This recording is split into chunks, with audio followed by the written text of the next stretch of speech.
robot is a machine that can automatically behavior and controlled by computer program. One of the challenges for us in the industry is I think kind of, there's a very, very high user expectation.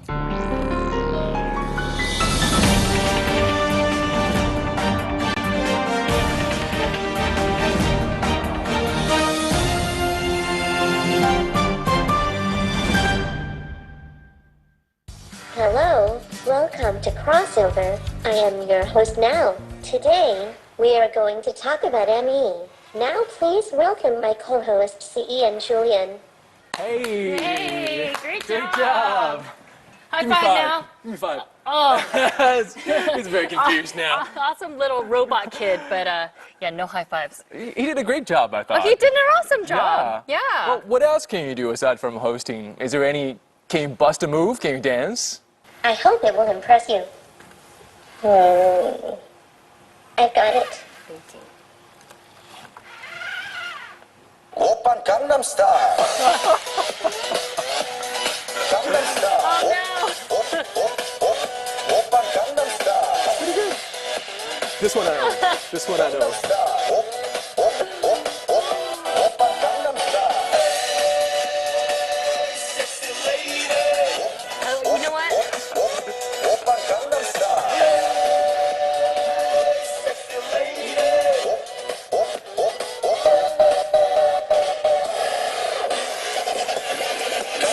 You got the moves. Look at you. He's gonna be a good instructor.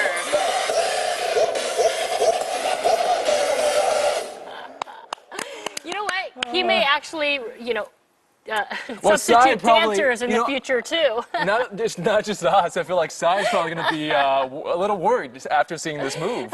Well, this is what our show is about today. It's all about robotics. Let's bring now onto the stage. He's our third co-host. Have a seat. Yeah. All right, have a seat. Let's have a seat over here. Wow, he's pretty heavy. Is he heavy? For a 2-3-year-old? A toddler, A robot toddler. Yeah. Can he sit? Do you want to sit or do you want to stand? Do you prefer standing? I just don't want him to fall down.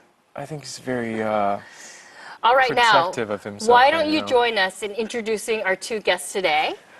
We've got some great company. Yeah, absolutely. We have the founder of Horizon Robotics, Yu Kai, and also CEO and co-founder of RoKid. These are two men who are pioneers in the robotics industry here in China. Let's welcome them to Now Crossover. let's welcome them.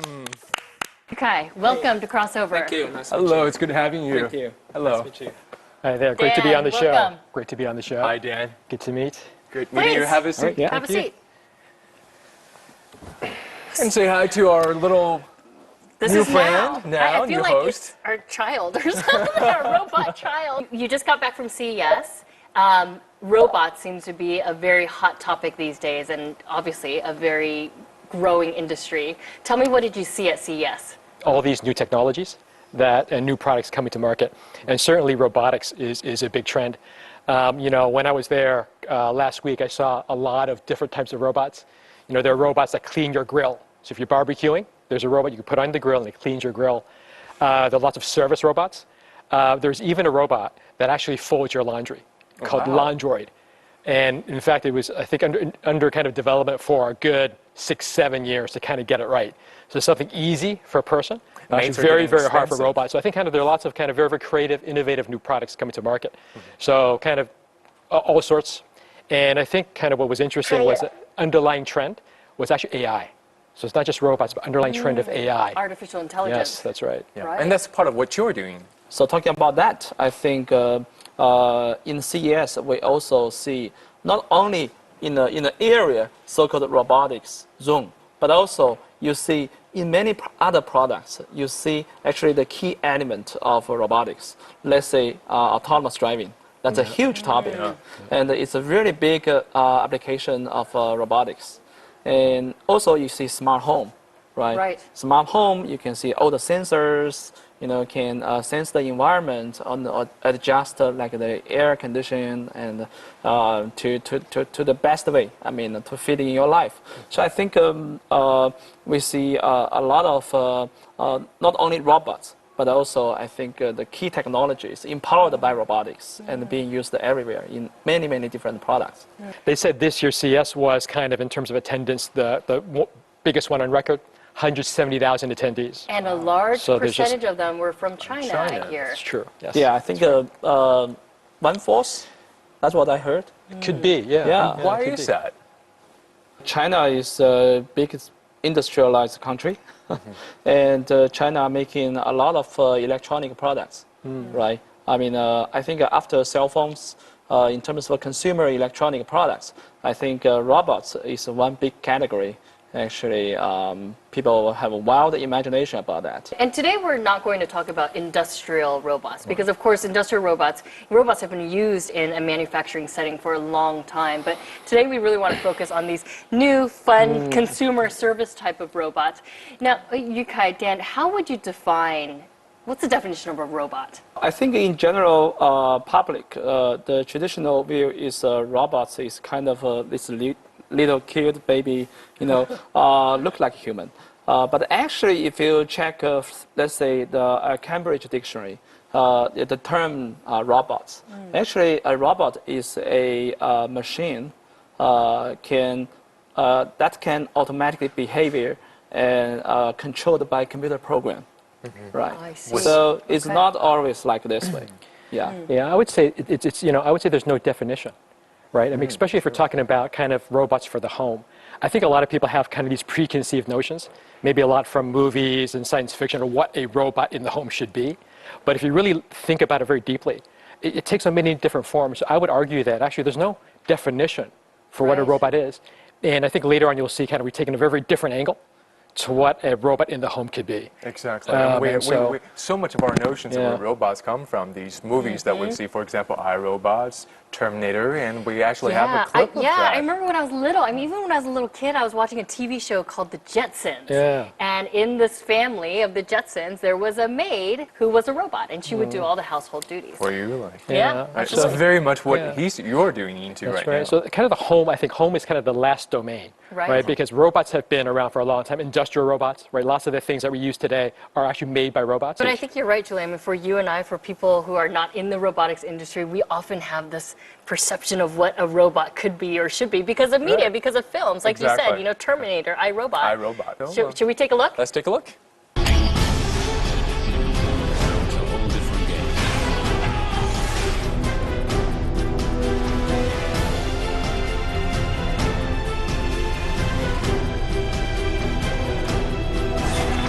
Don't you get it?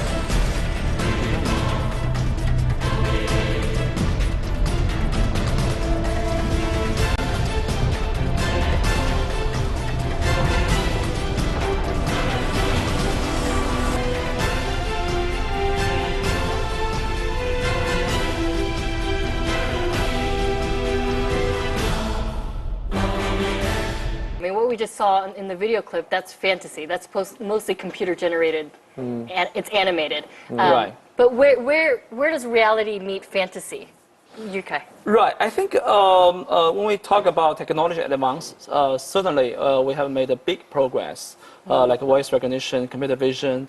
But still, I think we are really far away from being, making really human level intelligence.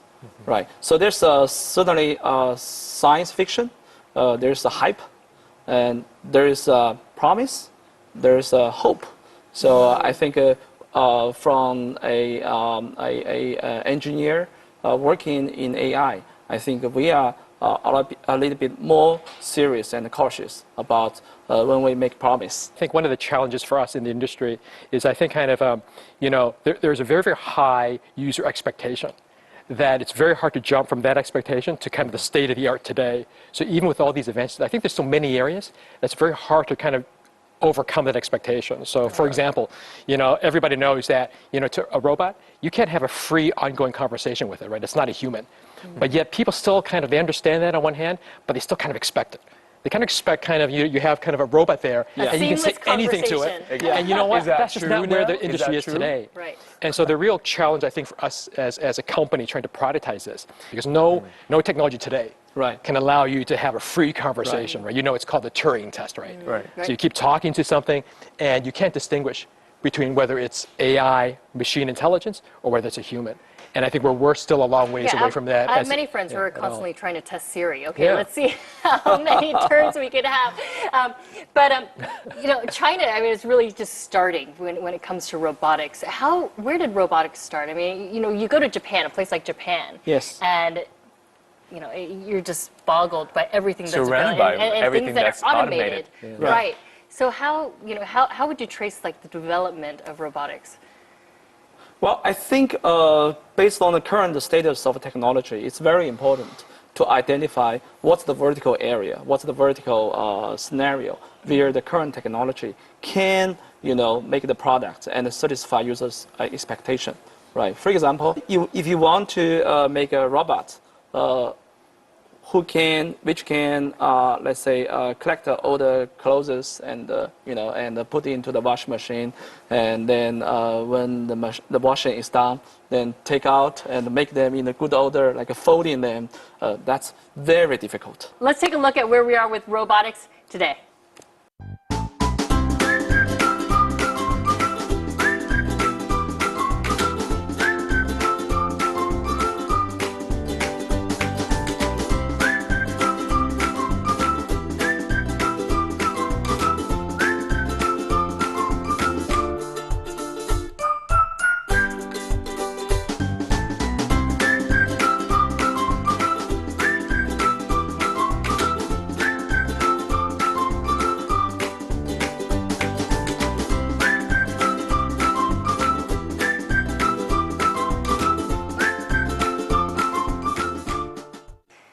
Asimov, of course, is probably the most famous robot in the world right now. But of course, there's also the Patman by Boston Dynamics. There's the HRP4, and then there's also, what's the last one? There are 4 big ones. They're all from different countries.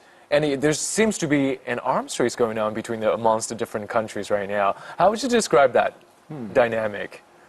Also a bit of a different philosophy, right? I mean, what is a robot at the end of the day, right? So you're seeing kind of these different philosophies at play. Well, you just said that you can't define a robot. So for example, if you look at, for example, lots of robots come from Japan, right? Right. So I think Japan are very much believers in the philosophy of a robot should look like a human. It should have legs, it should walk. There are even these robots that have materials that look and feel like skin. Yeah. Right. So it's almost 95% like a real human with expression. Like a human, right. Right. So you kind of have that philosophy, that approach happening.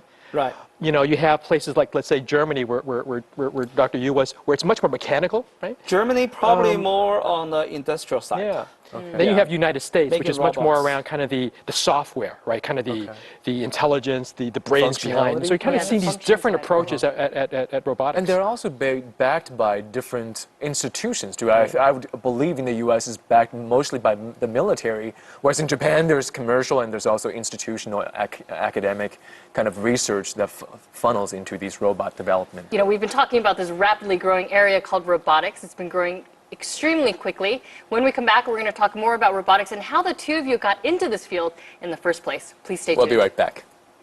There is a big missing piece, which is, so where's the brand of things?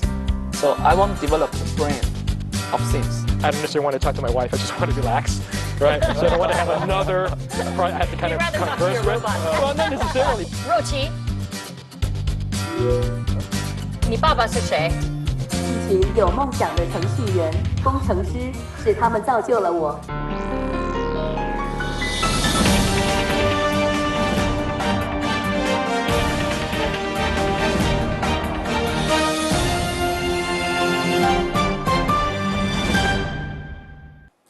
Welcome back to Crossover and to our discussion of robots today. Yukai and Danwon, you're both experts in the field of robots. But I know, Yukai, you're also the founder of Horizon Robotics. Tell us about your fascination with robots. How did it begin? So I was fascinated by neural networks, when I was undergraduate. And that was how long? Maybe 18 years ago. So since then, I devoted myself into an area called machine learning. And since then, never changed.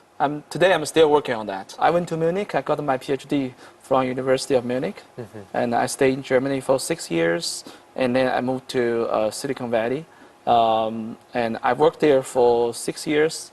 And also, I taught a class in Stanford computer science department, the introduction to artificial intelligence. You said 18 years ago you became interested in neural networks. How does somebody get interested in something like that? Yeah, I'd like to know that too. Did you have, I'm curious because a lot of the boys, they like robots and these, transformers when they play with them when they're little. Did you have something like that? Yeah, this was 18 years ago. Right. I think at a lot of time I watch definitely watch the cartoon, Transformer. I think I was just lucky because I think everybody is fascinated by robots. Why? Because we always want to be curious if a human can make machine like a companion of us, right? I think fundamentally we have this kind of desire. Yeah, that right? ultimate search for the perfect companion. Yeah. You were working for one of China's biggest companies, Baidu. Yes. In fact, you started the autonomous driving program there. But then you left and you started Horizon Robotics. What does this company do, and why did you want to leave and create your own startup? So very good question. About 4 years ago, I left the Silicon Valley and come back to Beijing, joined Baidu, and founded probably the very first artificial intelligence lab in China industry. And I think one fundamental reason I decided to move to another track is because in internet companies, the focus is developing software deployed on the cloud. In the data centers, right? The philosophy of Baidu or Google is putting all the computing in the cloud, right? But I think after the area of internet or mobile and even mobile internet, we are facing a future of IoT, which Dan just mentioned, the Internet of Things, right? So we are not only making PC smart or cell phone smart, we're going to make all the home appliances smart. So then I think there is a big missing piece, which is, so where's the brand of things? So I want to develop the brand of things, right? So that must be combination of software and hardware and algorithm. Dan, are you familiar with Yukai's company? Yes. Are you familiar? Yeah, to a degree. I mean, I think he's the one with the PhD, so I can't claim to really know what you guys doing, right? But I think kind of the direction is very much the way the industry is taken, right? Because we believe the same thing. I mean, there are a lot of companies focused very much on the cloud computing, on the big data. But I think once we think about kind of putting this into hardware and bringing that into the home, that's a different game altogether. Right. And so I think if you look into the future, more and more we're going to need things and solutions and chips from companies like what Yukai is doing. So I think it's clearly a trend. In fact, Dan, you already have something that's already like the brain of the home, the butler of the home, and you have your companion here with us today. Tell us more. This is Rocket. Yeah, this is our product. It's not on the market yet. Okay. This is our first product, Rokid. Okay. And kind of what that is, it's kind of the combination of two words. So it's robot kids. Oh, and so that's why we call our company Rokid. And we're not trying to say that this is a product for kids. This is not a toy, right? But I think kind of like anybody who is in this industry now and you want to bring this to the home, you need the product to be a little bit playful. Maybe a better way to understand is for you to demonstrate what Rocket can do. So let me Turn it wake on? Rocket up. And we're still dedeveloping our English voice recognition. And so what I'll do next is I will demo this in Chinese. If that's okay. Sure. Hey, Rochi. This is how I wake. That's the Chinese Rocket name, up. Rachi. And so every Now, time is it a he or she? she. So Every Now time she she's hears awake. her name, she'll light up and she'll listen to me. So if you notice that kind of here on the bottom, there's a bit of a light strip. in my way. So it means it's now listening to me. If you see the circle there, it means that it's listening to me. And because I haven't told it to do anything, it's kind of, kind of listening and it's kind of making these different expressions, right? And so now let me try some different functions. 若琪 嘿，现在几点了？现在是16:27。今天天气怎么样啊？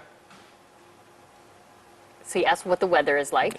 我忍不住要吐槽一下这种沉闷至极的阴天，外面挺冷的，而且空气有些糟糕，最好避免长时间待在室外。 That's a lot of It's information. overcast. Well, it's not just telling you what the weather is. Right. It's kind of adding it kind of a bit more Personal touch and personal tell- touch to it. give you recommendations about what you with some should of the do and visuals where. and so any information. And so let me ask Rocket what she can do. 若琪，嘿，这个问题太难了。 She just said it's too difficult. That's the way it should be, right? So, I mean, this is kind of what we mean when we have to set the right expectations. So, you don't expect to say everything to it, but when it doesn't understand you, it makes you laugh a bit. I think that's kind of what this is the product in the home is for. It makes you laugh a little bit. So let me say, 若琪，嘿，你能做什么呢？在努力理解、学习我还不会的对话，和人沟通好难。 She's learning really hard right now. 你有什么功能呢？ What can you do? 我还会尽力做一个认真负责的小管家，让你的家庭变得更加智能。通过简单的配置，我就能控制电器、灯光和一些电子设备。如果想了解更多，请问我，你可以控制哪些家电？ See, so what Rocket told me is that, it can help me to control the other appliances in my home. Right. Wow. So this is kind of a control center. So I you're can solving say, the problem of, Mark well, Zuckerberg, of, founder of Facebook. well, I'm His solving the New Year problem. challenge. I think a lot of people, when they go home, like me, when I go home, I don't necessarily want to talk all the time, right? So I go home, I don't necessarily want to talk to my wife. I just want to relax, right? So I don't want to have another. I have to kind You'd of rather talk to converse your with. robot. Well, not necessarily, but you know what? I would rather maybe just relax, listen to some music. Right. But I'm too lazy to get up, and I need to kind of turn on the Bluetooth speaker. This can control the environment in terms of the music in my home, just by the sound of my voice and light. We have a very interesting light system here. So kind of when I listen to music, I can just say play any music I want, and I don't have to get up. Is this And- perpetuating laziness, though? Well, that's a good question. Well, let's say we're making kind of your home life even more seamless. Is one way to look at it. Yukai, what do you think? What do you think of Rocket? Well, it's pretty cool. I mean, first of all, it's a very, very cool design. So I think all the consumer electronic products, I think the first should make it appealing visually. Yes. I mean, this is the case. And plus more, right? This is so intelligent. And I think actually at CES, I see the trend. Right. The entire industry, consumer electronic products, they are all kind of making sort of like smart home stuff. Right, like a Nest Cam. My battery will soon need charging. Oh, See, now. now it's complaining. Yes. Right, I think making having this intelligent device in your home and make you more relaxed, and you can put your strengths into doing more creative things. And just like everybody's fingerprint is unique, actually your voice, the sound of your voice is completely unique. And so our product, we have something called voice print recognition. So when I speak to Rocket, it knows it's Dan. So when I tell Rocket, hey, what is I'm my going to ask calendar? her. Can I ask right? her who her dad is? You can ask her in Chinese though. Oh, Rochi. 你爸爸是谁？一群有梦想的程序员、工程师，是他们造就了我。若琪，你有几个爸爸？嘿，你有几个爸爸？嘿， That's too hard. You're putting her in I a just difficult asked how many position. She has dads do too you have, many Rochi? dads. Okay. So you're asking her to choose. Yeah, that's a Yeah, tough question. that's a tough question. Yeah. I think currently the current stage is for voice recognition. The computer program are doing better and better. I think the word error rate is approaching, over the accuracy. Word level recognition accuracy is above 95%. But the real challenge is understanding, spoken language understanding. But has it response been to you. smooth sailing in the development of Rocket? Not smooth at all. And I'm sure So it's you all guys been a will tell you challenge. what's involved in developing a product, Because the but way you talk about there's it so is many like problems. it's right. Yes. Okay. Yeah, you The what learning about for curve is you? steep. 这个问题太难了。 Yeah, I think every startup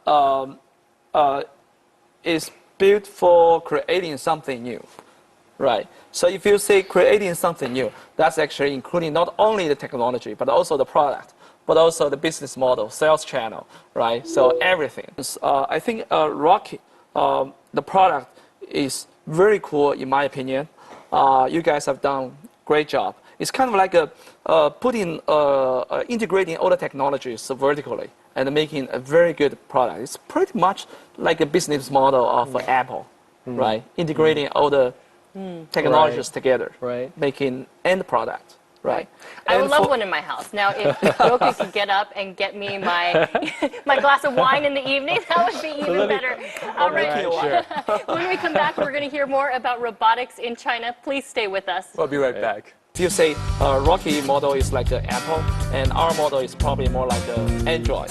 When UK Super Chip comes out, we love to be able to put it inside our product. Wouldn't it be great if a robot could go and get your glass of wine? And I think at least, well, that's a good point.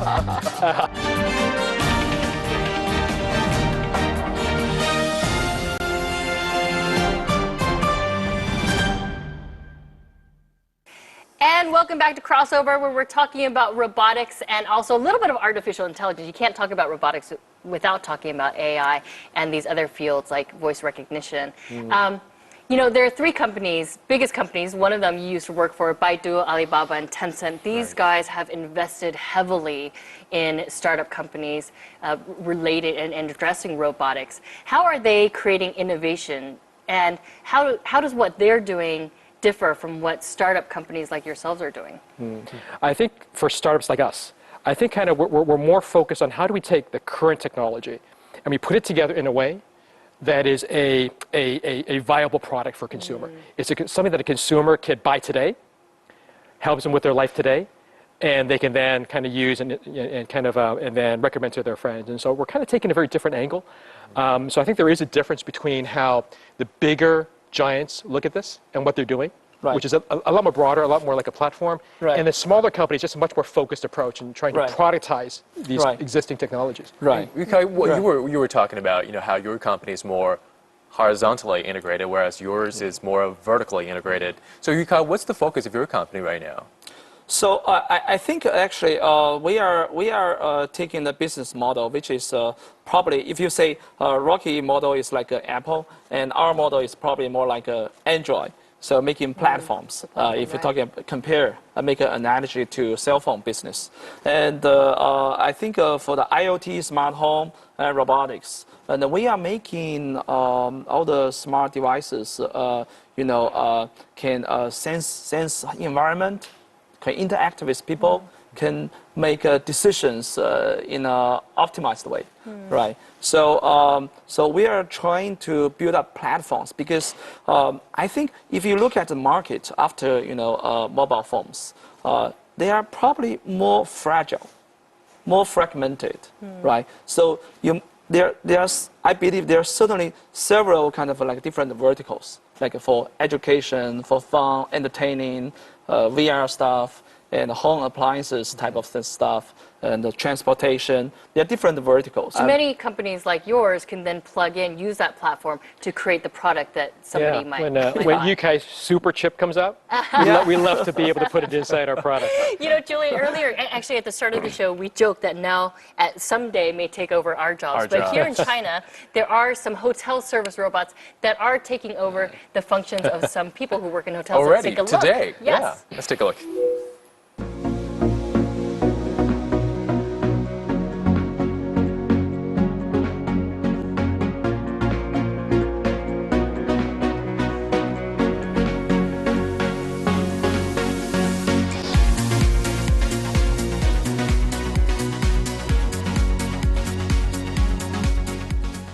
That looks to me very much like Roku, but on a mobile platform.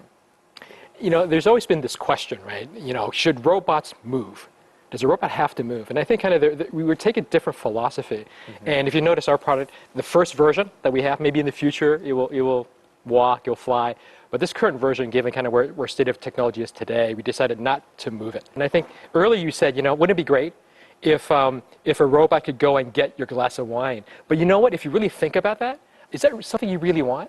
Because we thought about it too, and I think want at my least husband to do it. That's a good point.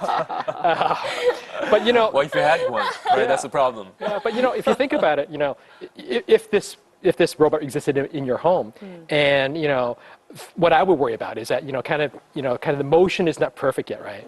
So I might be a bit worried. Is the robot going to step on my cat? I have some pets at home. Is it going to step on my cat? Is it going to trip? Is it going to come back with the wrong glass? Is it going to spill Is it right? all over my carpet? So something that should be very, very comfortable becomes a bit stressful. And so I think at least our feeling is that kind of in the future we're going to see more robots that move. But I think right now we're not quite at a point where it's kind of let's say consumer ready. But maybe 10 years from now. It could be. Yeah, I'm sure that in the future robots will fly. Robots will walk. I mean, and they'll always be around you. I mean, there's always a droid. There's kind of I mean, at CES this year there were lots of droids, right? There's kind of drone wars, and there's one that actually follows you. So you throw it in the air, you walk around, and it tracks you, so it can follow you around, right? So there's a lot of technology. Can do that very well too, right? It's just, what now is designed to do is to do. And I think this one, he does. What, ping pong games or football? Play soccer. Soccer, that's what it is. That was Soccer. supposed to play soccer with you. Yeah. Train you in soccer. And dance, I guess. And and You talked about platforms and also partners who could help you who are part of this ecosystem, who could kind of help you push the boundaries to the next level. I mean, one of these things is also things like conferences like CES. In December 2015, there was a World Internet Conference here that was held in China. President Xi Jinping was part of that, and he actually took a look at the Baidu, the driverless car concept. But what role does, say, like President Xi and government policy play in this type of innovation to UK? Well, certainly, because whenever you start some new project, let's in a new area, it's very risky. Actually, sometimes it requires some fundamental research, let's say involvement from universities, right? So then I think if for a commercial company, to pay all the price, pay all the cost to handle the uncertainties, right? It's kind of tough, right? So in that area, in that situation, I think government agencies can play a role. So the fact that President Xi went and took a look at the Baidu driverless car, I mean, what sort of impact? I mean, I can only imagine the impact that would have on the program. I think yesterday I read the news also related, like Obama. He announced a gigantic plan. I think a $4 billion plan to promote the autonomous driving R&D in the U.S.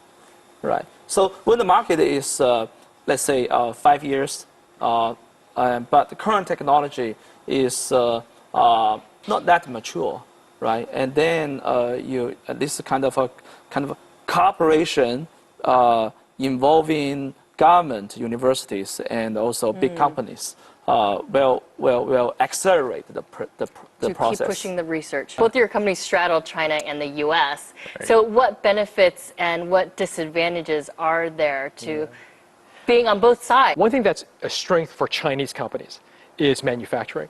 So for example, our factory is an hour away. So we drive an hour away and we're at the factory and we kind of make sure. So there's a lot of, whenever you start building things, this becomes a very important advantage. And previously I spent a lot of time also working and living in the Bay Area in Silicon Valley.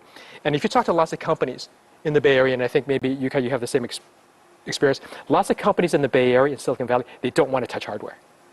They don't really know hardware.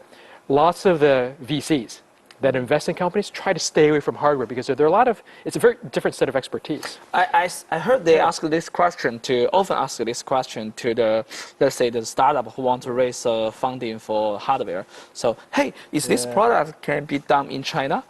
Yes. Okay. Well, forget about that. Because then they say no. They say forget about it.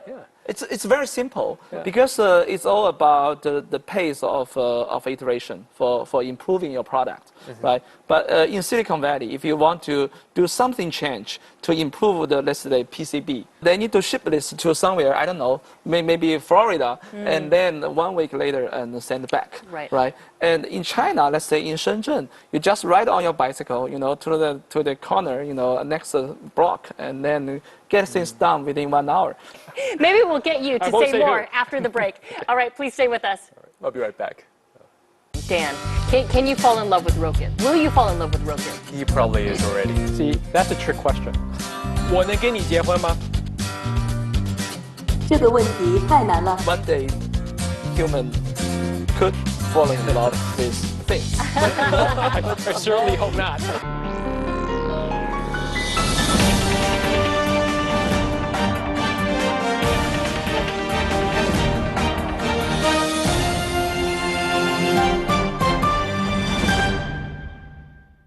Hello and welcome back to Crossover. You know, we spent the last few segments talking about the reality of where robotics is, but we opened up the whole show about the fantasy and, you know, kind of what we perceive as what robotics should be able to do in the future. You know, there's this concept called singularity. And we're not talking about black holes or anomalies. We're talking about machines and robots. Right, exactly. What exactly is that? I mean, that's kind of a pessimistic view on where robotics could be headed. But what does that exactly mean, singularity, UK? I mean, I think I'm working in industry, so my job is trying to make the best out of reality. So I'm not really concerned about singularity because I definitely think we are really far away from that. And the current technology, I mean, is not that advanced. The computer even cannot really understand the meaning of a human language.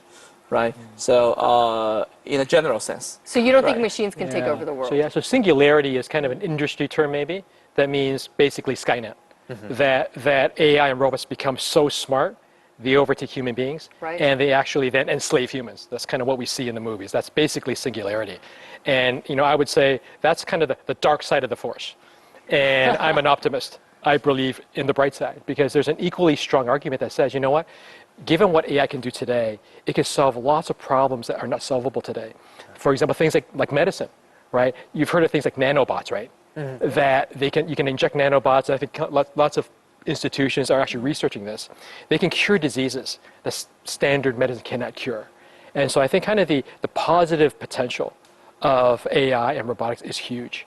And you know, I think kind of certainly for those of us in the industry, I think we would be of the feeling that the potential benefits far outweigh lots of these very scary scenarios that people like to dream about. Yeah. I personally don't believe in that. But let's take a look at a clip from Terminator and Skynet, Singularity. One of my favorites. The beginning of a war between man and machines. 3 billion lives would vanish in an instant.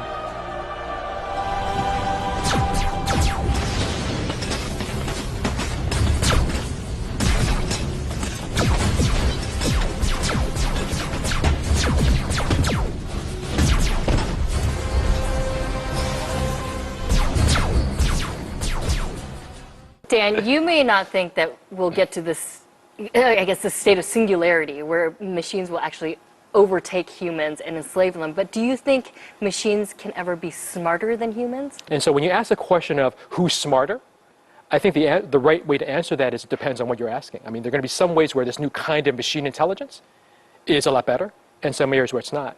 And a very simple way to think about it is just in terms of the number of instructions you can execute per second. And we're kind of now at the level of teraflops of operations. And so when you can calculate that quickly, there are lots of things that then kind of that are possible that maybe to human is not possible. But they're really very, very different kinds of intelligence. So I think kind of there are going to be some ways in some areas where AI technology is smarter than humans.